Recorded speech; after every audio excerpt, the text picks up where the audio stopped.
ہماری شریعت نے جسے حرام ٹھہرایا ہے وہ ہے گانا سننا اور اس سے دلچسپی لینا۔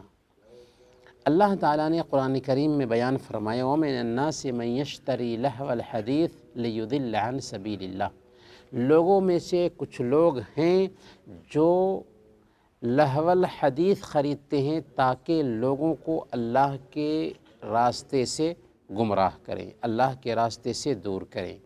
حضرت ابن مسعود رضی اللہ تعالی عنہ لہو الحدیث کی تشریح کرتے ہوئے کہتے ہیں، وہ قسم کھاتے ہوئے کہتے تھے کہ اس سے مراد گانا ہے۔